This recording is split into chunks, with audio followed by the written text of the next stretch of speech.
Então, boa tarde a todos.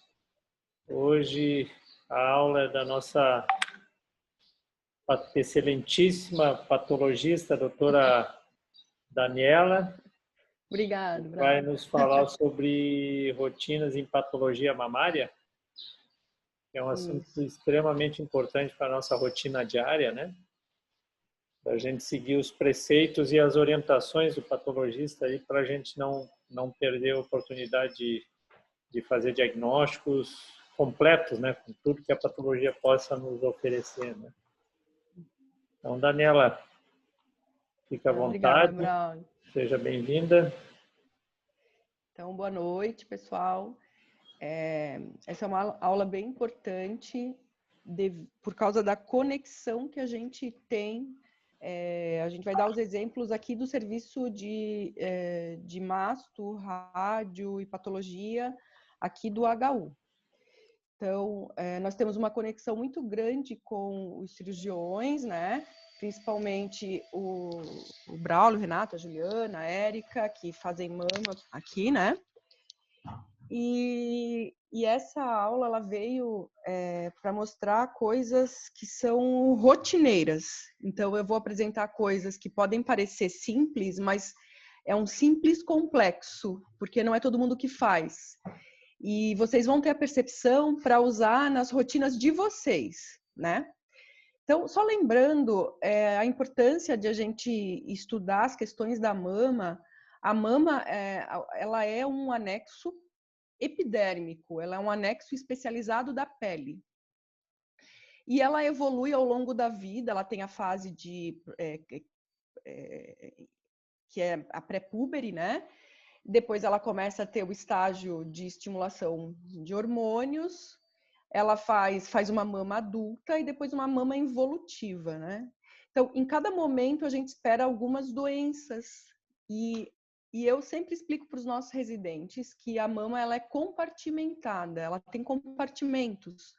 Um compartimento ducto-lobular, então os lóbulos e ductos, um compartimento de ductos galactóforos, né? Um compartimento intralobular, que é esse mais azulzinho aqui, ou verdinho, um compartimento interlobular, que seria essa parte mais entre os espaços que a gente está vendo aqui, que eu estou desenhando. Além disso, ela tem a parte muscular, parede torácica, que compõe, né, toda essa arquitetura para mantê-la na posição. Então, cada compartimento, ele agrega uma entidade, uma doença. E a gente procura, no caso da patologia mamária, o que mais assusta são as doenças malignas, e dessas, as mais prevalentes são as doenças do epitélio da mama. Então, as doenças do epitélio da mama, elas vão comprometer os ductos e lóbulos, né, que são os carcinomas, e os grandes ductos quando a gente chama doença de Paget, né? Acho uma doença de Paget que pega esse comprometimento aqui superficial. Então, isso é muito claro para a gente. Então, eu não posso misturar as estações quando eu tenho uma doença de estroma, quando eu tenho uma doença de ducto, quando eu tenho uma doença de ácino, eu tenho nomenclaturas específicas. Bom, o que é importante na rotina de uma patologia mamária? Primeiro, o conhecimento dessas estruturas, né, histológicas, pelo menos, que faça clarear o que vocês estão estudando, e coisas muito básicas, que é uma requisição bem feita, as identificações dos frascos, os cuidados de fixação, que são as fases pré-analítica, que é o principal, porque hoje a mama não se faz sem imunistoquímica. A gente não faz mama sem imunistoquímica, né? Principalmente a mama neoplásica. E a gente não faz mama entre diagnósticos diferenciais e que você precisa recomendar que essa paciente tenha um estudo complementar. Então, o pensamento é, poxa, eu vou fazer uma hibridização in situ, uma imunistoquímica, uma biologia molecular, então eu preciso ter essa fase pré-analítica bem feita, né? Uma outra coisa que depende do cirurgião, principalmente, é o posicionamento anatômico, porque quando a gente recebe a mama, ela já está fixada. Então, se o cirurgião, a gente não tiver uma boa conversa para que ele recomende que ele coloque as marcações cirúrgicas específicas para a gente nos pontos certos, eu vou perder o posicionamento anatômico. Uma coisa importante do patologista é conhecimento de patologia cirúrgica. Embora a patologia da mama seja uma doença, um estudo especializado, né, uma área de especialista, qualquer patologista cirúrgico tem que conhecer as doenças da mama, principalmente as partes básicas das doenças da mama. Por quê? Porque é a doença mais prevalente no mundo como entidade de neoplasias malignas na mulher, né? E, claro, conhecimento das estruturas histológicas. Então, se não conhecer, não vai saber diagnosticar. Então, aqui no HU, o que a gente faz? A gente tem um protocolo de patologia mamária que foram feitos por mim, por isso está o meu nomezinho aqui, Dani.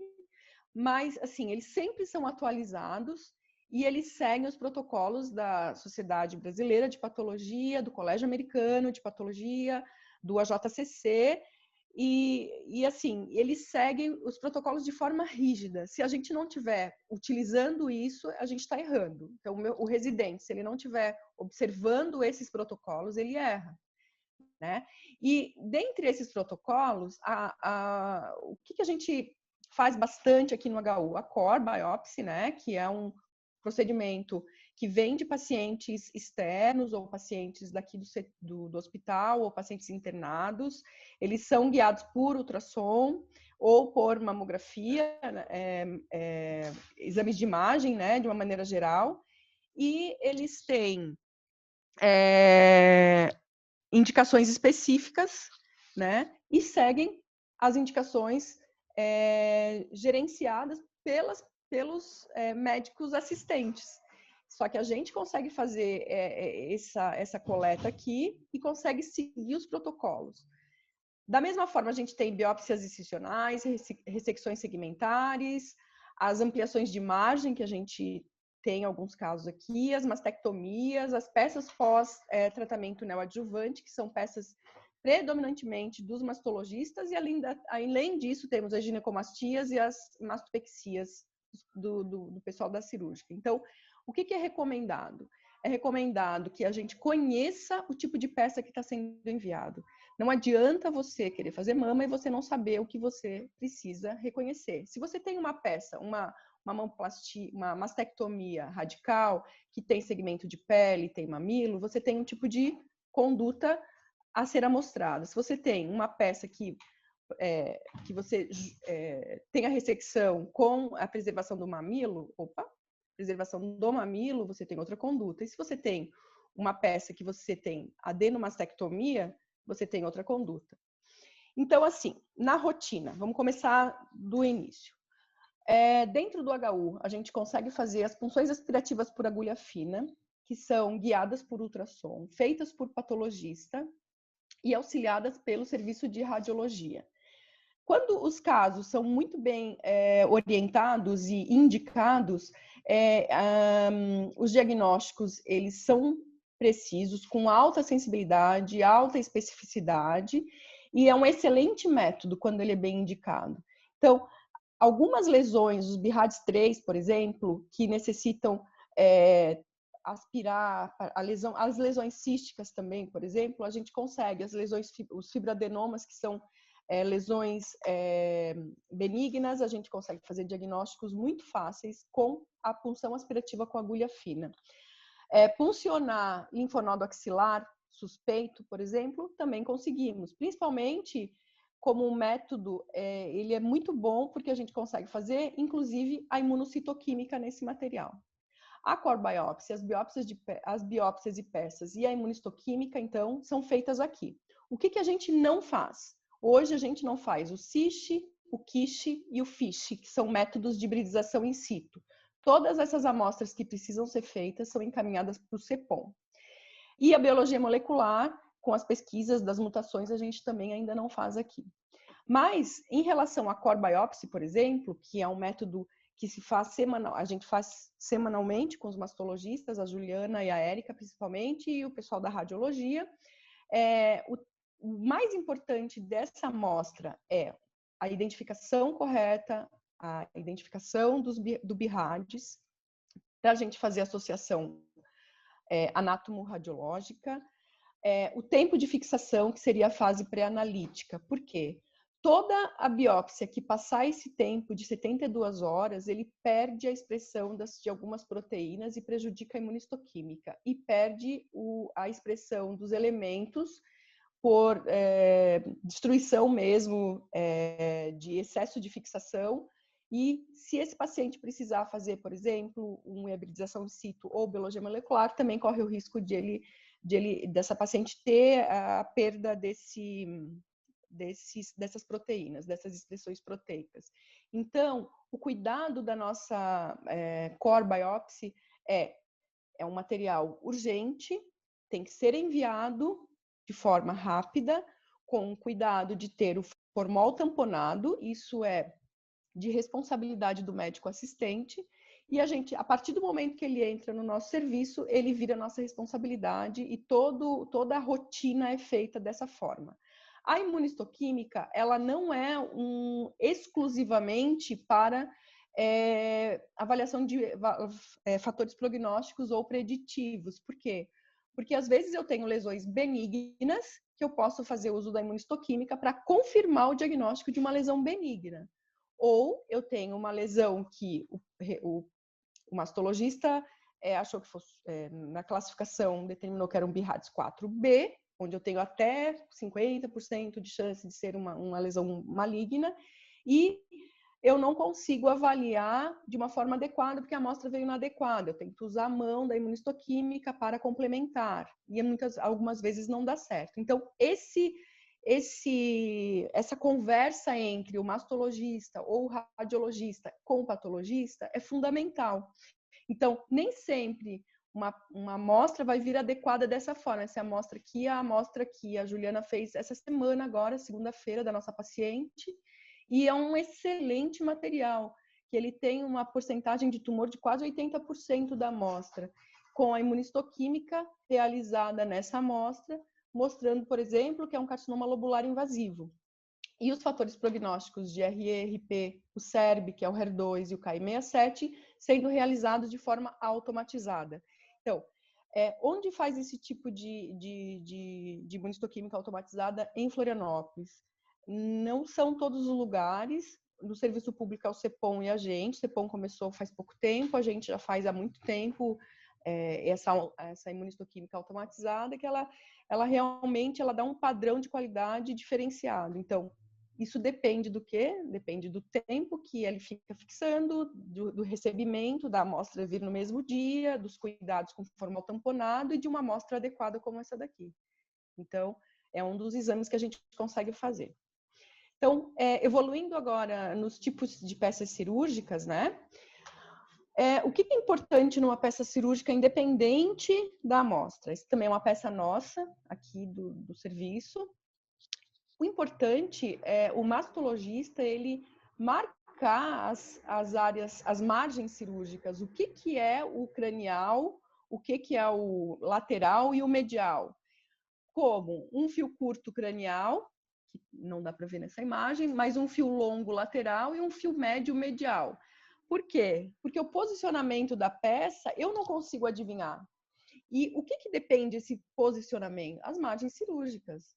Então, nós mapeamos a peça, pintamos em nanquim azul e verde, conseguimos mapear o que é margem cranial, o que é margem lateral, o que é margem medial e o que é margem caudal. A porção anterior da peça, às vezes eu falo, a margem anterior está comprometida focalmente, por exemplo. O que é essa margem anterior comprometida? Óbvio que não é a margem cutânea que está aqui. É uma margem que veio sem pele e que o nódulo estava muito próximo ou encostado nessa região. Como que eu consigo fazer isso? Porque eu faço o mapeamento e pinto com essa tinta que ela permanece na lâmina na hora da avaliação. Outra coisa, importante saber lateralidade. Claro que eu posso posicionar, eu posso ligar, mas sempre que eu receber uma peça, eu tenho que saber o mapeamento da peça pelo cirurgião, porque é a partir deste mapeamento que eu vou conseguir determinar todas as informações no laudo, tanto de margem, qual quadrante, qual o posicionamento, se o tumor é múltiplo, se o tumor é único. Então, por exemplo, aqui é um setor, também veio posicionado, aqui está mais fácil de ver pela foto, fio longo lateral, médio medial e o curto aqui em cranial. Se não tivesse, podia ter até 2 fios, por exemplo, um lateral e um cranial já iria me ajudar, com a lateralidade da peça, claro, se é mama direita ou esquerda. E o quadrante, pô, qual que é o quadrante? Eu preciso saber, porque aquele laudo da paciente, ela vai acompanhar a vida toda aquela paciente. É diferente de um exame de hemograma, por exemplo, que hoje está de um jeito, amanhã vai estar de outro, daqui a um mês vai estar de outro jeito. O laudo do diagnóstico anatomopatológico, ele é definitivo na vida da pessoa. Por quê? Porque ele acompanha, se ela teve um câncer de mama, tive há 5 anos. Onde é que está o laudo? Ah, está aqui. Aquele laudo vai valer sempre. Então, eu tenho que manter as informações atualizadas. Isso é uma questão, assim, é muito importante. Às vezes acontece de algum erro, vem uma requisição do cismama, lateralidade de mama direita, e na requisição original está lateralidade de mama esquerda. E aí a gente fica com dúvida, a gente liga para quem fez a biópsia, Dani, foi um erro aqui, foi um erro. Tudo bem, não tem problema, o que a gente não pode é deixar passar. Porque depois que eu falar que o laudo de carcinoma é na mama direita, de repente o nódulo era na mama esquerda, para a paciente é um erro médico, né? Então, esse cuidado eu tenho que ter. Infelizmente, aqui ficou em cima, Braulio, não sei se eu consigo apresentar esse lado, só para mostrar como é que faz o mapeamento depois que inverte a peça. Acho que aqui não vai dar para ver. Mas os cortes são dessa forma, crânio caudal, que está aqui embaixo das imagens, eu não sei se as pessoas estão vendo, não sei como é que eu tiro isso. Deixa eu ver aqui. A gente consegue arrastar a imagem para outros lados da tela, dá, tá? Não tem problema, isso a gente consegue fazer aqui. Assim, então olha só, quando eu faço a inversão da peça, na verdade aqui ficou o fio medial, aqui o longo, que é o lateral, né, com a vista, com a paciente de barriga para baixo, né, então eu corto a peça e aqui dentro, nessas fatias, eu consigo examinar onde está o nódulo, né, se é um nódulo macroscópico, ou se a lesão é uma lesão microscópica, então eu consigo. Se a lesão é microscópica, o mastologista também vai me avisar. Porque, Dani, isso aqui é um carcinoma in situ de alto grau. Porque daí é diferente a minha forma de avaliar. Então, são várias informações que eu preciso de vocês. Então, vamos lá. O nódulo, ele é macroscópico. Se eu tiver um nódulo macroscópico, eu consigo examinar direitinho. Então, primeiro eu preciso posicionar a peça, avaliar o parênquima, identificar a lesão. Eu identifiquei a lesão, foi uma lesão circunscrita, com contornos definidos, tem uma distância de 1 centímetro da margem, o que eu faço com uma peça dessa? Eu incluo todas as margens, principalmente para ver na histologia, né? Para depois fazer as medidas histológicas. Bom, outra coisa que eu preciso saber, é um nódulo único, por exemplo? Aqui é um nódulo único, tem essa projeção aqui, ou é um nódulo que tem essa projeção estrelada, mais uns nódulos menores, que são nódulos múltiplos? É uma doença multicêntrica, quando as lesões comprometem todos quadrantes diferentes, ou mais de 5 centímetros entre elas, ou é uma doença que é uma doença multifocal, quando ela compromete em vários pontos do mesmo quadrante ou a distância menos que 5 centímetros. Tem necrose macroscópica, por exemplo. Por quê? Porque se eu tiver com uma peça de químio neoadjuvante, eu preciso categorizar o tanto que essa necrose está presente para poder fazer aqueles índices do MD Anderson, por exemplo. Qual a extensão do nódulo? Primeiro, eu posso fazer uma extensão macroscópica, mas depois eu confirmo com microscopia. Então, às vezes, o nódulo na macroscopia parece que tem 5 centímetros, mas, na verdade, ele tem muita fibrose e aí eu vou refazer a medida com a presença das células neoplásicas. Então, a medida da lesão é importante, porque é aqui que eu vou estabelecer o PT da paciente. Se é um T1, A, B, se é um PT2, PT3, PT4 e as suas variações, né? Além disso, para categorizar o T, vocês sabem que eu posso botar um M de múltiplos, mas o PT é no maior nódulo, né? Tem que descrever as distâncias entre as lesões e sempre independente se tem vários nódulos. Aqui é uma peça Aqui é uma peça de mastectomia. Eu sabia que era uma lesão in situ, porque foi avisado na requisição.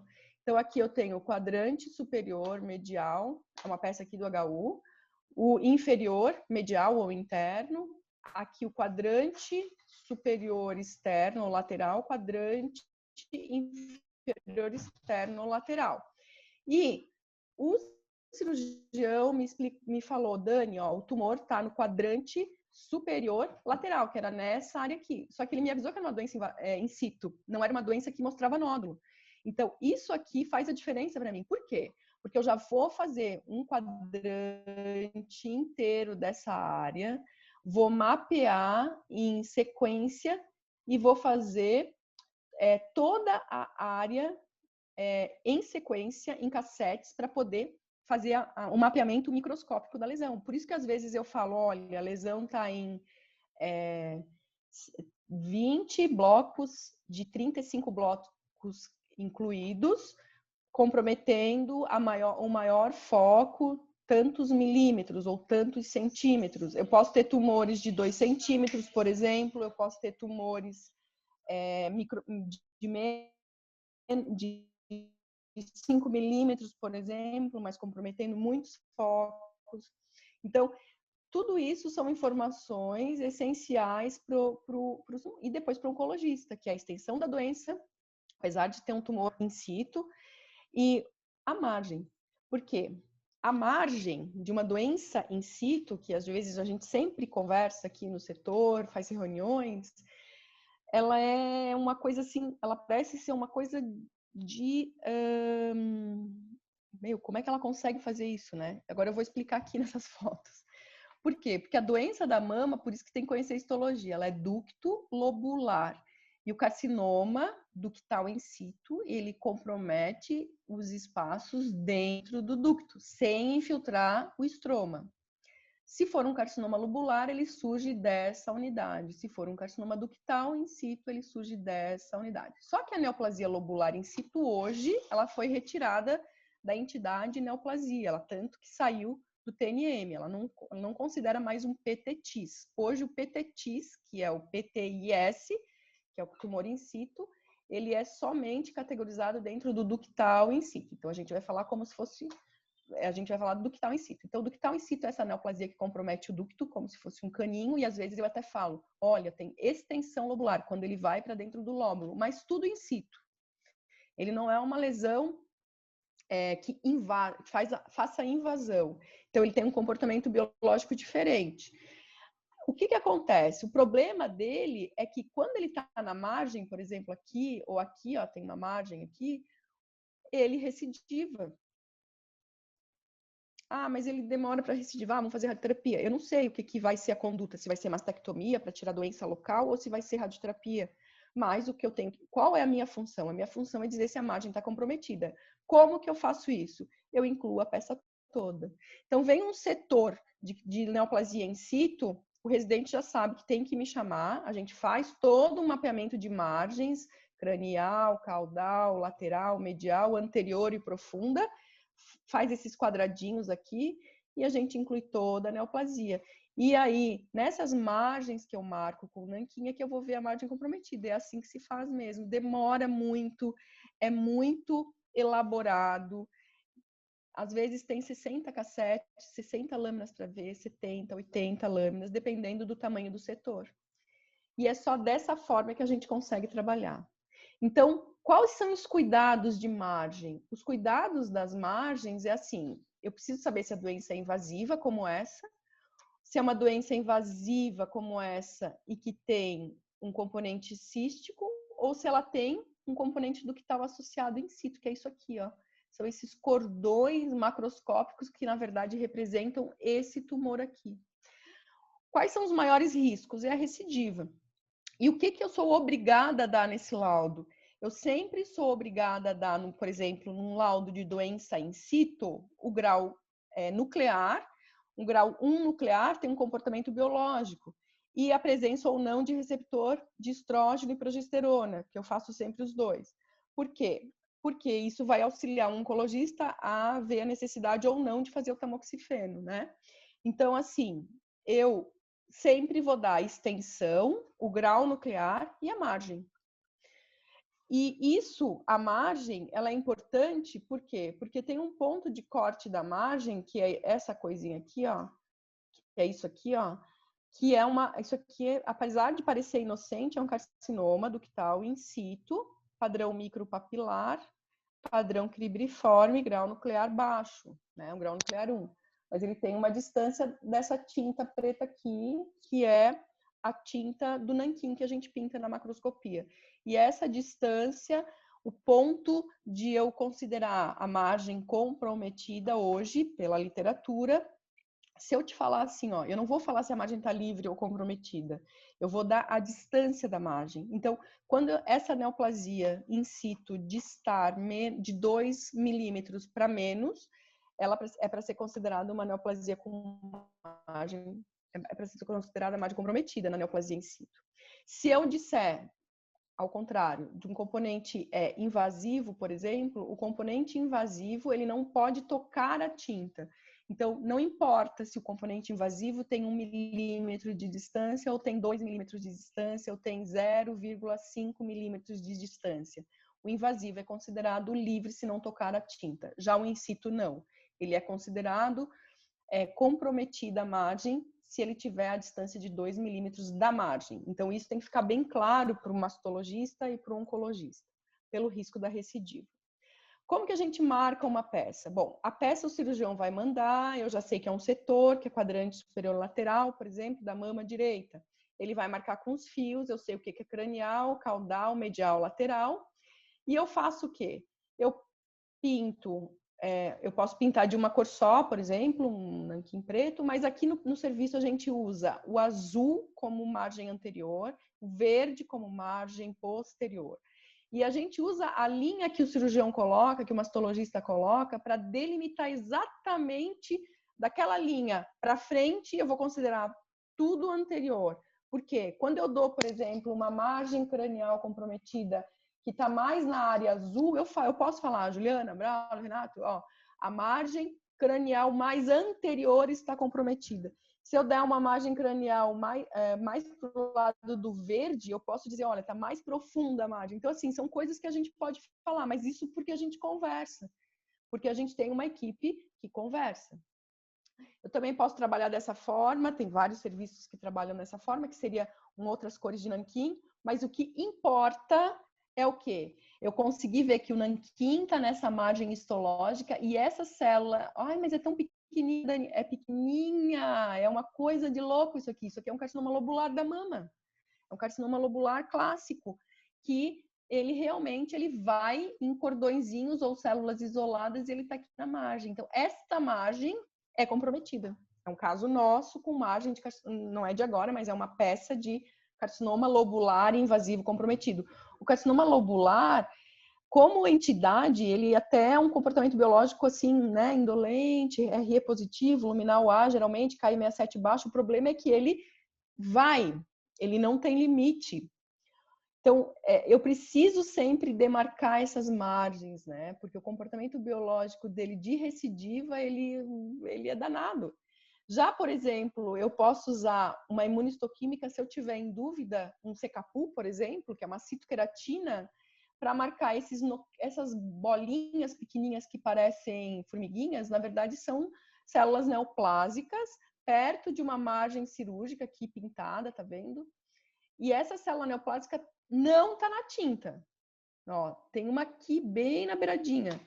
Não está na tinta, é uma neoplasia invasiva. Ah, mas Dani, se tiver aqui fora umas 2, 3 células dessa, é o risco, mas esta amostra que veio tem margem comprometida. Por quê? Porque é a categorização do CAP, Colégio Americano de Patologista, do AJCC, que não estando na tinta a presença dessas células, é para considerar a margem livre menor que 1 milímetro. Qual que é o problema? Se for um lobular, a gente tem que sempre ficar acompanhando o paciente. Por quê? Porque justamente o lobular tem esse comportamento isolado, de células isoladas. Uma outra coisa que acontece, às vezes eu falo assim, Renato, a margem profunda está comprometida. Daí ele fala assim, Dani, não tem mais o que tirar, agora está no osso. É por quê? Porque isso aqui, ó, é a parte muscular que está atrofiada. Esses miócitos aqui é músculo que já está sofrendo. Esses blocos aqui são células tumorais de câncer de mama. E você vê que aqui, ó, no meio desses miócitos, o tumor está entrando. E ele vem, isso aqui é um ductal, grau nuclear 2 ou 3, e que tá na margem. Tá vendo aqui a tintinha aqui, ó, tá na margem. Então eu vou dizer, a margem está comprometida. Mas como que eu consigo falar isso? Porque eu faço o mapeamento da mama, né? E esse mapeamento me permite trabalhar dessa forma. Bah, mas agora eu tenho um carcinoma in situ, ok? Então eu também faço mapeamento, faço a marcação da margem, e aí eu vejo exatamente essas lesões aqui, pô, que tá parecendo uma lesão tão bonita, parece um papiloma, mas na verdade é um carcinoma. Como que eu sei que é um carcinoma ductal in situ? Bom, se eu tiver dúvida, eu faço uma marcação de imunistoquímica de algumas proteínas. Eu uso principalmente o CK5-6, que eu gosto bastante, que ele vai dar negativo para essas alterações, para essas populações celulares, e eu confirmo por imunistoquímica que é uma lesão maligna in situ. Aí eu vou graduar a parte nuclear, dizer em quantos blocos ele está, para você, como cirurgião, e para o oncologista ter noção da extensão da doença, né? Então, uma doença que comprometa mais de 20% do parênquima da mama é uma doença extensa. Geralmente, essas doenças são carcinomas de alto grau in situ. Então, são várias informações, desde grau nuclear, a extensão da doença no parênquima, a margem, para você elaborar um raciocínio para poder tratar essa paciente. E aqui a distância, ó, menor que 2 milímetros, não é uma margem livre, é uma margem de in situ comprometida que tem que usar o critério do cirurgião para poder ver se ele vai... Não, eu vou fazer uma mastectomia, né, dependendo do tanto que eu falar, olha, tem 30 blocos, de 40 blocos, 30 estão comprometidos por tumor in situ de alto grau nuclear. Bom, eu vou usar o critério de que é muita doença naquela mama, deve ter tumor. Aí vem a peça da ampliação, a gente faz de novo um mapeamento e acha mais áreas de tumor in situ. Esse tumor in situ, até provar o contrário, ele tem as mutações que vão continuar e ele vai invadir em algum momento. Então, eu não consigo entender. Às vezes as pessoas, será que é doença in situ? A doença, para mim, é progressiva, né? Outra coisa que a gente tem que lembrar. Como que caracteriza uma peça, assim? Então, a gente tem vários descritores, né, que vocês podem prestar atenção, por exemplo, nódulos múltiplos de carcinoma invasivo, no caso, a doença recidivante ou recorrente e o Y do neoadjuvância. Sempre informar se o paciente faz neoadjuvância, porque a gente tem protocolos diferentes para avaliação de peça neoadjuvante. A avaliação do T, né, é bem importante, porque é um fator prognóstico importante, e de avaliar, estimar o risco de recidiva tumoral. Essas questões de imagem, não, esse paciente aqui, eu fiz uma ressecção, não, vou manter, vou fazer quimioterapia, isso é um procedimento clínico, mas quando vem para a gente, eu preciso avaliar coisas que vão ajudar o cirurgião e o oncologista. Então, eu preciso falar se tem nódulos satélites. Às vezes é muito raro, eu já peguei muito caso de mama muito avançado, mas assim que eu me formei, em 99, lá no Caridade, quando eu trabalhava, tinha umas doenças assim que eu não sei como que a paciente estava com aquela mama, né? Que são mamas que eram feitas de forma para mastectomias higiênicas, né? Mas, enfim, hoje a gente ainda tem alguns casos assim, na parte clínica, às vezes vem, né, a lesão com ulceração. Agora, uma coisa importante é quando tiver mais de 1/3 de eritema na mama que possa caracterizar o carcinoma inflamatório. Como patologista, eu não consigo visualizar quando a peça vem fixada. Então, o mastologista, por favor, informa na requisição, tem eritema em mais de 1/3 da peça. E isso aqui faz diferença porque vira um 4D, né? Que é o carcinoma inflamatório, e às vezes eu não consigo caracterizar, porque só a invasão vascular dos linfonodos dérmicos não é característica de carcinoma inflamatório, tem que ter o eritema. Então, isso é uma informação clínica muito importante e a gente precisa dela. Resumindo, a gente pode ter nódulos únicos, nódulos múltiplos, nódulos com fenótipos diferentes, por isso o patologista tem que ficar muito atento. Às vezes aqui, ó, eu tenho um carcinoma mucinoso, por exemplo, que tem um padrão luminal A, e junto eu tenho uma doença multicêntrica ou multifocal, dependendo, né? Que vai ter um imunofenótipo diferente, uma agressividade diferente. E o oncologista tem que saber o que ele está tratando, se ele está tratando uma doença luminal A e uma doença luminal A, ou uma doença luminal A e uma luminal B, um HER2 superexpressão, um triplo negativo, ou o que for. Ele tem que saber as diferenças de comportamento biológico. Então, eu não posso simplesmente laudar de uma forma genérica. Eu tenho que estudar cada nódulo. Assim como eu tenho que descrever as multifocalidades e a invasão vascular, eu tenho que descrever sempre para vocês os nódulos satélites, o comprometimento dérmico, epidérmico, mamilar, o carcinoma extenso in situ, que é o mais de 20% da área do tumor, que isso também modifica a conduta que o cirurgião vai ter. Eu fiz um setor, mas eu falei, não, tem muito carcinoma in situ. Pô, tem mais de 3 centímetros, 4 centímetros de área de carcinoma in situ, eu tenho que avisar, porque às vezes isso pode ser determinante para ele ampliar a cirurgia dessa paciente. Então, eu realmente tenho que avisar. Uma outra coisa que a gente pode fazer nas adenomasté, né? Que vem a margem do mamilo, né? O que quer dizer isso? Eu vou separar aqui. Então, o mais importante são, por exemplo, quando eu tenho uma doença de Paget, que na clínica vocês conseguem visualizar, não é um mamilo comprometido. O que é a doença de Paget? Na verdade, é uma neoplasia ductal in situ, que faz uma extensão aqui para os ductos galactóforos, ele compromete, ele ocupa o epitélio do mamilo, né? E são células ductais. O imunofenótipo dessas células não são células epiteliais escamosas, na verdade são células ductais com marcação de imunistoquímica para isso. Geralmente eles são HER2 positivo e de alto grau nuclear.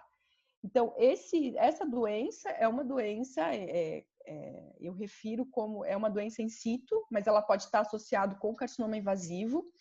Então, assim, se no transoperatório chegar, a gente vai cortar e ver a margem, que é essa base aqui, ó, tá? E ver toda a extensão nos ductos galactóforos. Como que faz? O cirurgião tira, na verdade ele manda essa parte aqui, me corrija aí se eu estiver errada, Braulio, que vem essa parte abaixo do mamilo, aqui já é um mamilo de peça, mas a ideia é que venha isso e eu diga se tem tumor in situ nessa área, que histologicamente seria isso aqui. Mas, quando vem uma mastectomia com mamilo, por exemplo, como esse aqui, ó, o que eu faço? Eu também avalio a extensão da doença para o mamilo sempre. Eu corto o mamilo, já que, no caso, já está fora da mama, né? Já foi trazido para a patologia, e a gente avalia a extensão de doença. Então, é um compartimento importante de ser avaliado. Então, a gente não avalia só o nódulo, a gente avalia o parênquima da mama, a gente avalia as margens, a gente avalia a pele, a gente avalia o mamilo. Tudo isso é obrigado a ser avaliado. Por quê? Porque essas informações fazem parte do laudo completo da doença da mama. Então, na verdade, algumas vezes que se mantém o mamilo, a gente faz também a congelação retroareolar, que seria isso aqui. Aqui no HU a gente não usa muito, mas a gente já fez aqui também. Bom, esse textão aqui não é para ler, não. Eu só vou explicar para vocês que para orientar a peça eu preciso do cirurgião. Eu não consigo orientar uma peça sozinha, então eu sou totalmente dependente do mastologista para orientar uma peça em relação aos quadrantes, em relação às margens. Em relação ao trabalho do patologista, ele tem detalhamentos que são importantes ele discriminar, que eu já falei, a mama é compartimentada, não é só o nódulo que é estudado, e sim o nódulo, o tamanho do nódulo, a distância das margens, o parênquima ao redor, a pele, o mamilo, a axila, tudo tem que ser estudado. Se a paciente tem cicatriz, se sofreu quimioterapia neoadjuvante, Então, tudo tem que ser estudado. E sempre que tiver lesões concomitantes, necrose, lesões de pele, a gente tem que avaliar também. Em relação a linfonodo, que a gente faz muito aqui. Linfonodo sentinela, né? É o primeiro linfonodo de drenagem da área de lesão. Então, vamos supor, eu tenho um nódulo aqui, ó, inframamilar. Essa é a coloração que fica o azul vital, o azul patente, e ele marca os linfáticos até chegar no linfonodo. Então, o linfonodo sentinela, por definição, é o primeiro linfonodo de drenagem, e ele pode ser até 6 linfonodos. Se você tiver acabar ressecando mais de 6 linfonodos, acaba sendo um esvaziamento axilar, né? Mas é esse o linfonodo. Então, a conduta, a gente aqui faz uma congelação há muitos anos já, desde que eu trabalho com linfonodo sentinela, a gente faz uma congelação, na verdade, um exame transoperatório por citologia, que ele tem uma sensibilidade altíssima. A gente tem trabalhos aqui no serviço que falam sobre o nosso valor preditivo positivo, né, e negativo, então a gente consegue manter esse resultado. Na dúvida, a gente também fala, olha, estou em dúvida, não consigo definir, e o cirurgião a gente decide depois. Por quê? Porque tem casos que precisa fazer imunistoquímica, por exemplo, o carcinoma lobular da mama, ele é muito difícil de congelar. Então, já é um linfonodo que deixa a gente mais... com mais cuidado, porque às vezes eu tenho micrometástase.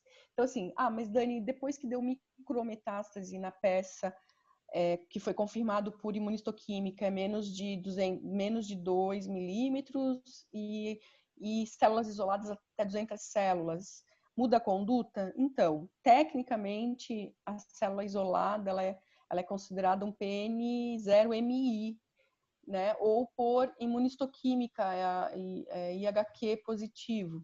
Então, assim, o risco de fazer de você esvaziar a axila para um caso desse tem que ser discutido bem com o paciente, com o cirurgião. Por quê? Porque ele não tem o mesmo valor de prognóstico de um T1A, por exemplo. Ele não é um T1A pela extensão dessas células. Então, a gente sempre refere se é micrometástase, se é células isoladas, se foi achado por imunistoquímica, porque dá chance do cirurgião sempre discutir com a sua paciente, do oncologista sempre discutir com a sua paciente. Porque a morbidade do esvaziamento axilar, né, vocês todos conhecem, e então é sempre discutido. Agora, se for uma metástase macroscópica, eu aviso. Se for comprometimento de X linfonodos vamos supor, 2 linfonodos de 2 enviados, eu aviso. Eu sempre deixo claro o número de linfonodos que isolei, o número de linfonodos sentinela que estão comprometidos e se for macro ou microscópico. Então, o linfonodo sentinela, essa aqui é a beleza do linfonodo sentinela. Ele é assim, bom, aqui a gente tem uma imagem do linfonodo sentinela, né, mostrando, nesse azul aqui é o azul entrando, né, por isso que dá para ver o linfonodo na macroscopia, ele realmente fica azulzinho. E aqui é uma macrometástase, né? Claro que a gente confirma pela histologia, mas isso aqui é uma macrometástase, o cirurgião que é experiente, ele sabe. Então, na hora de cortar o linfonodo sentinela, ele pode estar só numa área, olha aqui a coloração. Então, a gente faz várias fatias de vários níveis depois na peça para a gente categorizar o diagnóstico. Bom, em relação, por exemplo, a um outro tipo de peça que chega aqui no setor, que não é de mastologista, mas é da cirurgia plástica, a gente tem uma importância nesses casos, porque assim, às vezes as pacientes fazem a avaliação pré-operatória e demora muito para operar. E num desses parênquimas aqui, a gente, em alguns casos aqui da patologia, a gente encontra tumor. A gente não inclui a peça de mamoplastia como uma peça de mastectomia, por exemplo. Na verdade, são inclusões aleatórias, mas que a gente procura áreas de parênquima, tá? Então, essa peça, por mais bagunçada que ela apresenta, assim, ela aparenta ser, a gente encontra muitas lesões que são lesões proliferativas ou até carcinomas. Então, teve um ano que a gente encontrou 2 casos, um carcinoma super avançado numa moça que era fora da faixa etária de investigação. Ela tinha 28 anos e ela foi fazer uma prótese e o residente da plástica, ele resolveu tirar um nódulozinho que ele achou. E, na verdade, era um triplo negativo, um carcinoma ductal invasivo de alto grau, triplo negativo. Depois, eu avisei a paciente, encaminhou para o Braulio, para o Renato, e vocês fizeram a mastectomia com a ressecção, inclusive, do silicone que foi colocado. A doença estava infiltrando em vários pontos da mama, então é um caso bem agressivo. Em relação aos homens, né? A mama masculina, ela tem um parênquima que é delicado, ele não é um parênquima proliferado, e às vezes ele consegue proliferar fazendo um espessamento dos ductos, então é muito raro, né? A gente sabe. O carcinoma ductal no homem, ele não tem lobular, ele tem o ductal, às vezes pode ter receptor de estrógeno positivo, né, na imunistoquímica, enfim, mas o homem, ele acaba tendo doença maligna ou doenças pré-malignas que a gente consegue fazer diagnóstico por imunistoquímica. Bom, isso aqui é importante, nós usamos, para imunistoquímica, vou botar aqui, desculpa. Para a imunistoquímica, a gente usa os critérios, né, que são critérios preconizados por vários autores, inclusive o ponto de corte, por exemplo, para o Ki67, que é uma coisa muito discutido, é 25%, é 18%, é 14%. Bom, a gente pesquisou em vários autores e a gente chegou à conclusão, para os nossos casos, que a gente tem um ponto de corte de baixo índice proliferativo, que é 15%, menor que 15%, e alto índice proliferativo maior ou igual a 15% para o Ki67. E casos que a gente tem dificuldade, a gente faz também contagem mitótica associada sempre e faz a correlação. O HER2, a gente usa os protocolos da RU e do AJCC, né, que mudou 10% das células com marcação forte contínua na membrana, e o RERP, o ponto de corte é 1%. Então, a nossa imunistoquímica, como eu falei, é automatizada, o RERP é a marcação nuclear, o SERB é a marcação membranar, transmembrana, é uma oncoproteína que pode estar superexpressa. Esses casos de 3 cruzes ou 2 cruzes, o bloco é liberado sempre para fazer o CISH, né, no CEPOM. E o Ki67 é uma marcação nuclear, que marca as proteínas de índice de proliferação, e essa questão do índice de corte, então, que a gente separa. Então, os tumores de baixo potencial, os luminal A, eles são tumores que são receptores de estrógeno positivo, com Ki baixo, né, abaixo de 15. O luminal B, a gente trabalha com os pacientes com Ki67 alto, marcação de receptor de estrógeno positiva, e aí tem as variações dos HER-like, mas assim, eu categorizo, tem superexpressão do HER2 como um paciente que tem que ser investigado, e o triplo negativo a gente não faz marcações além dessas marcações para procurar outros receptores, porque ainda não está preconizado. Em pesquisa a gente faz bastante coisa em mama, em imunistoquímica, faz vários marcadores para pesquisa, mas para a rotina mesmo é o RERP, SERB, Ki67, e quando a gente tem investigação para carcinoma lobular, a gente faz o ecaderina. Como nota geral, gente, assim, eu não sei se eu falei muito rápido, mas assim, a gente sempre aqui, isso é uma recomendação para os residentes, tá? Sempre que a core é uma coisa que está bem estabelecida, ela vem no dia, as meninas do raio-x, as meninas do segundo andar, a Patrícia e quem atende lá, os médicos, eles são ótimos.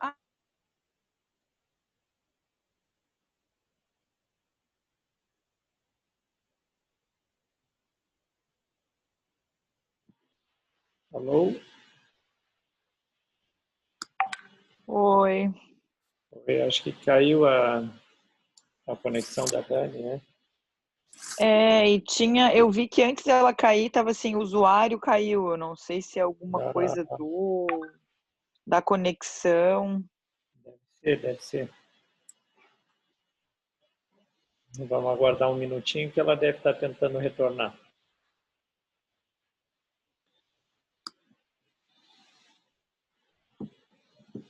Mas comentando alguma coisa, bem legal a aula da Daniela, né? Certo? Várias coisas bem práticas assim para a gente usar. Que eu ia perguntar para ela, eu até dei uma procuradinha aqui é uma situação rara, mas é uma situação que na fala dela eu lembrei de dar uma olhada. Que de fato o carcinoma lobular in situ ele caiu no estadiamento ali como TIS, né? Mas a gente tem o lobular pleomórfico, né? Que ele pode ser invasor ou pode ser in situ, né? E eu dei uma olhadinha no TNM, eles não citam o pleomórfico, eles não fazem essa... Claro, é uma questão mais didática de classificação, assim, né? Mas o lobular pleomórfico é uma doença que a gente trata, tende a encarar como uma doença ductal, né? In situ, né? Sim, Certo. sim. Então, seria uma coisa interessante de questionar ela, ver se ela já leu alguma coisa a esse respeito, porque ali no TNM não tá categorizado. Vou passar uma mensagem para ela aqui, ver se... Não sei se vocês gostariam de fazer algum comentário enquanto a Daniela tenta entrar novamente. Ela está lá no HU, né? Lá Ela entrou, eu acho. Entrou? Vamos ver. Ah, agora ela tá mesmo. Não achei aqui ainda. Oi, Oi, voltei, Dani. caiu a minha ligação. Eu vi. Mas era o último slide. Vamos terminar? É bem rapidinho. Claro, fica à Tá, vontade. então, gente, desculpa, gente. Não. Ai, meu Deus, slide atual. Acontece. Ainda bem que o meu cérebro fora da minha barriga tá aqui para me ajudar. Bom, então, resumindo, né? É importante as coisas de requisição, o frasco, a identificação. A gente sempre faz as 3 conferências para evitar o erro, às vezes pode acontecer. Sempre verificar o dia da peça, porque a gente tem até 72 horas de material para ser fixado. De preferência, a peça tem que descer no dia da cirurgia, por isso que às vezes eu ligo para o centro cirúrgico e falo, estou esperando a peça, por favor, desça a peça, por favor, desça a peça. Por quê? Para não estragar. Às vezes a cirurgia é quinta, sexta tem feriado, eu preciso abrir a peça, preciso cortar, ele tem que ter um volume de formol importante. E assim, o patologista, ele tem várias coisas, tudo que eu falei, tipo de cirurgia, procedimento, lateralidade, localização do tumor, característica, dimensão, multifocalidade, multicentricidade, extensão da neoplasia, invasão vascular, margem, axila, outros achados, estadiamento, tudo é protocolo. SBP, a JCC, protocolo da instituição e o MD Anderson, por caso das doenças de mama com neoadjuvância. Então, aqui a gente sempre faz campanhas internas no nosso serviço. Aqui está o Dr. Braulio, bem novinho, ó, vice Braulio. A gente está aqui todo trabalhando nos casos de mama, sempre que a gente Já pode. fui novinho, viu? Isso, eu também, nego.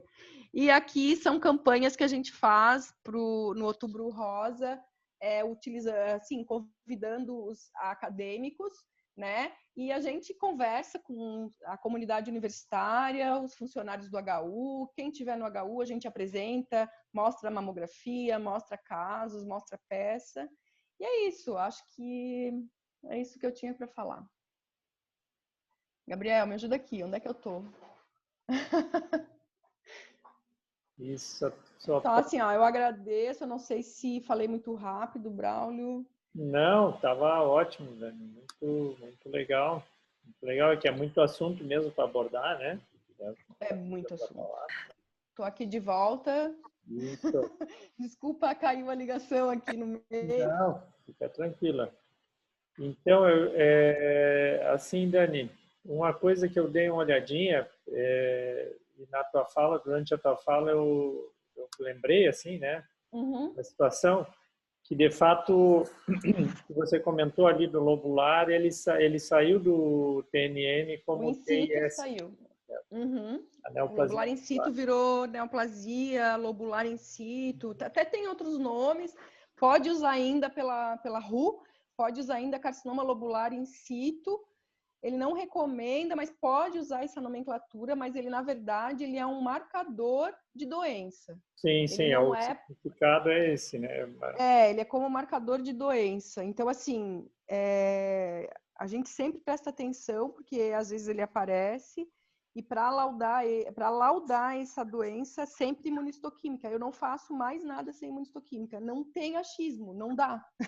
Porque é muito perigoso você... As coisas são tão tênues, as coisas são tão próximas que eu não posso falar, isso aqui é um lobular in situ, vou laudar e deu. Não pode ser assim. Sim. Então, a gente hoje não trabalha sem imuno. No mínimo, é um mínimo, entendeu? E eu fico com dó, às vezes, de ver casos que as pacientes ficam penando porque a instituição que ela acabou fazendo exame não faz, porque a gente tem tanta coisa para fazer aqui e às vezes a gente não pode ajudar, né? Porque agora tudo ficou muito diferente, né? Assim, Sim. a nossa instituição ficou um pouco mais fechada, mais reservada, então... Mas a gente está aqui, tu sabe que se pedir a gente faz. Mas o que eu ia perguntar, assim, Dani, e o pleomórfico, eu vi ali que no TNM ele não fala nada do pleomórfico. Não, ele não fala, mas, por exemplo, hoje eu liberei um caso da Érica, que a gente até botou no meu doutorado, pleomórfico, que é um paciente internada. Eu até falei com a residente hoje, paciente internada aqui no HU, que ela internou com quadro neurológico, e ela abriu o quadro com uma metástase cerebelar. E a Érica falou, meu Deus, um tumor assim estranho, com distorção, tipo esse que eu conversei com a Ju no começo. E aí eu falei, deve ser um lobular. Quando eu fiz o KI, 90%. Em grau nuclear, 3. Ecaderina negativa. Êmbolos neoplásicos múltiplos. Aí eu peguei o livro, na OMS não tem, só tem uma descrição pequena, ele não refere, ele só fala que existe essa entidade, mas ela não dá tanta evidência. Então eu uso uma outra literatura, que é uma padronização também de laudo, que ela fala do lobular como entidade, lobular pleomórfico, que é assim, é a doença ecaderina negativa, toda infiltrativa, e que tem um KI super alto, acima de 30, 40, 50, porque o lobular clássico não vê mitose. O lobular clássico é aquele tumor bobinho, que está ali com uma mitose por campo, mas o lobular pleomórfico tem 5 mitoses por campo, quer dizer, é muita mitose. E eu uso esse termo quando eu vejo. E a imuno, além do KI67, triplo negativa. Também é um pouco diferente, né? A imuno do pleomórfico, ela foi triplo negativa ou pode ser rare. No caso aqui, nosso caso aqui é um triplo negativo com KI de 80.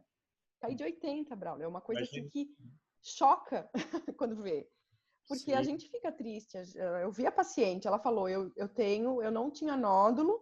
Olha a história, ela não tinha nódulo, ela abriu um quadro com perda de equilíbrio há 2 meses. Olha só. 49 anos, eu acho que ela tinha. Bem. É foda, né? Ai, desculpa. Desculpa, gente. Não? Morre de rir, né, Ju? Gostaria de saber se alguém tem algum comentário. Ju, tens algum comentário a fazer? Tenho, quero só acrescentar que a aula foi excelente, é muito interessante. Eu sou suspeita para falar, porque eu adoro patologia, então é sempre um prazer assistir a minha essas aulas. Que fugiu de E estava muito boa, Dani, muito obrigada, bom mesmo. Ju, obrigada, Ju. Tá muito esclarecedora, inclusive, para a gente. Ela é básica, entende? É ela não é assim uma aula molecular, chiques e famosos, assim, que eu podia, eu vou falar um monte de coisa linda. Não, eu falei coisas básicas, mas são coisas... Mas é coisa básica que faz falta. A nossa, assim, se os nossos residentes não aprenderem a conversar entre si, eles não conversam. As meninas aqui, eu não estou falando das meninas fora, mas eu estou falando das meninas e os meninos daqui do HU, eles conversam comigo, eles me mandam mensagem, pode me mandar, pode pedir coisa, pode vir aqui, eu explico para eles. Eles vêm, eles são muito fofos, os residentes aqui, mas tem que conversar mais, tem que buscar informação, porque é assim que a gente não erra. É assim que a gente não erra. Essa interação é muito legal e fundamental. Sempre que o Braulio e o Renato precisam, ou a Érica, a Ju normalmente não pede, mas quando pede também, eu vou lá na frente, eu adoro ir lá. eu explico por quê. Porque é só assim, eu aprendo vendo, porque assim, eu sei a informação do meu lado, mas às vezes o Braulio fala, mas por que tu não... Aí eu vou entender o que ele precisa entender e vou explicar e também vou entender as coisas. Então, assim, se não interagir com o seu patologista, você perde a oportunidade de fazer grandes diagnósticos, belos tratamentos e ajudar mais as pessoas. Uma senhora com KI de 80, gente, é uma coisa que o tumor vai explodir nessa mulher em pouco tempo, já está no cerebelo. O que fazer com ela? Mas só que tem outros casos que a gente pode trabalhar para resgatar. Esse caso, infelizmente, a doença é um M1, né? E outra coisa, Dani, eu queria aproveitar que a gente tem algumas rotinas lá no centro cirúrgico, e uma delas que eu tenho, e não sei como é que a Juliana faz habitualmente, a Rebeca aí, tem mais gente aí da mama na sala. Quando é peça de masté, eu costumo, mais por praticidade, colocar um ponto às 12 horas. Sim, o ponto às 12 horas ajuda muito. Isso você acha Eu que também. é adequado, ou você acha que é melhor a gente marcar a margem medial e lateral também? Não, a masté não tem dúvida. Não tem dúvida. A única masté que tem dúvida é aquela que vocês fazem assim, ó. Que Tá. o eixo é assim. Essa me acaba. Se você não marcar que às 12 horas é aqui... Que foi a peça que tu colocou. Isso, porque aquela masté eu só consegui Essa fazer... peça é minha. Eu só consegui fazer daquele jeito porque você marcou, senão eu teria colocado ela assim. Porque normalmente elas são assim. Claro. Então, assim... Porque ela tinha uma mamoplastia, eu incisei diferente. Sim, mas eu não ia saber, entendeu? Agora, um setor, se você colocar os fios certo, e exatamente no eixo aqui, como é que é o nome disso aqui mesmo? Coronal. Coronal. No eixo coronal da peça vai ajudar muito, porque eu vou conseguir falar assim, Ju, a margem anterior mais mais lateral, ela tá com... Porque como eu mapeio e eu faço tudo numerado em sequência, eu sei quais são as margens. É igual aquela coisa que você perguntou da margem superficial, lembra, Ju? Sim, tem que te mandar, inclusive, esse laudo para a gente olhar. Tem que olhar. Que é exatamente aquilo, é a fora da pele. É o parênquima fora da pele. Sim. Que é essa lesão. Tudo que vier bem identificado vai ser bem feito no final. Tudo que vier bagunçado, a gente não consegue refazer. Então, na verdade, o cuidado das margens... Outra coisa, as margens... a Ju veio de uma outra escola e ela usava umas margens diferentes, assim, a marcação. O fio curto cranial, médio medial e longo lateral é perfeito. Porque não tem... Eu uso isso. Eu não. Eu uso... Eu tenho um padrão que eu uso em todos os lugares igual. Tu tá sendo boazinha, tu tá fazendo assim aqui, eu acho. Não tô não. Eu boto um cranial, 2 lateral e 3 superficial. Mas tem que fazer como eu tô pedindo. Juju. Juju, Gabriel. Eu vou mudar. Obrigada, Ju, te amo. Então, tá. Ô, Braulio, eu tinha uma dúvida. Fique à vontade, Rebeca. Fala, meu amor. Ô, Dani. Oi, Rebeca. Oi, amor. Pode falar. Eu trabalho no regional, né? Só que eu não faço cirurgia lá. Mas a minha dúvida é assim, ó, num serviço público, daí eu queria ouvir a opinião principalmente do Dr. Braulio, que já está há mais tempo no serviço público. Eu também, querida. Eu tô quase me aposentando, amor. Eu só tenho essa cara Não pode. Imagina, que horror. Assim, ó, qual o papel da PAF hoje em dia, sabe? Porque eu acho que vem essas pacientes no ambulatório, daí às vezes pede PAF, daí vem aquela PAF com... enfim, com todos os problemas que a gente sabe da PAF, daí a paciente volta, daí a gente pede uma biópsia, porque eu lá no regional eu não consigo fazer biópsia. Eu tenho que encaminhar. Eu não tenho agulha, não tenho nada. A PAF tem que ser bem indicada em casos específicos. Ela faz bons diagnósticos na mão de quem funciona bem. No SUS, fora do HU, eu não sei onde tem PAF. Porque eu encaminho, entendeu? Então eu não sei quem que vai fazer. Então eu tô tendendo a pedir mais cor de cara, assim, nos nódulos BIRADS 4. Então, vou dar mais a minha opinião, depois o Braulio pode falar. Assim, ó, a PAF, aqui a gente tem uma equipe muito boa de pulsionadores, que são 2 patologistas que fazem isso com muita precisão. E o pessoal da radiologia é muito bom para orientar. Fora isso, acho que a Ju faz PAF, né, Ju? Você faz? A Érica faz quando precisa. E o pessoal da rádio também, eu acho que tem um intervencionista ali que faz PAF. Se vocês conseguirem encaminhar para o CISREG, via CISREG, dependendo da indicação, coro, PAF, é super bem feito. Fora daqui, as experiências que eu já escutei não são boas. Então, é operador dependente, igual raio-x. Exato. Porque é muito ruim, né? Que essa paciente sai da minha mão, vai fazer em outro lugar que às vezes eu não sei qual é, e daí volta, coitada, já é uma paciente que já tá na fila há um tempo, né? Sim. Daí vai, volta. Então, assim, queria uma opinião de quem já tá há mais tempo aí fazendo SUS. Pois é, assim, é que a PAF, assim, se usa aqui em Floripa, sempre se usou bastante, né? Isso aí, quando eu entrei aí no serviço público, o doutor Gilberto, a Ana Rosa, eles pediam bastante sempre, né? E sempre, o Horácio trabalhou aqui, né? O Horácio trabalhou exato. aqui, o Horácio fazia, a Joyce Leitão fazia, hoje. E a Joyce, eles abriram um ambulatório de PAF aqui. Aí, depois eles treinaram as pessoas que estão agora, que hoje é Ana Paula, ela é excelente. Sim. Ela faz uma PAF como ninguém. Sim. Só que são 10 pacientes por dia aqui. E ela faz PAF 2 vezes por semana. Então, são 20 pacientes por semana, entre tireoide e mama. O Péricles também sempre fez muito bem. Mas agora ele não faz mais. Não está fazendo mais, né? Mas assim, daí a gente foi formando um conceito com que a gente foi lendo também, foi vendo, no sentido assim, Rebeca, eu costumo usar a PAF para aqueles casos em que você tem uma tendência a achar que aquela lesão é uma lesão benigna, mas você não está seguro o suficiente para não pedir nada, entende? Certo? O BIRADS 3, talvez, o 4A. Ou é um 4A, entendeu? Que foi dado por você olha aquele nódulo assim, você fica, digamos, não desconfiando do 4A, mas você fica achando, pô, mas tem toda a cara de uma lesão benigna, né?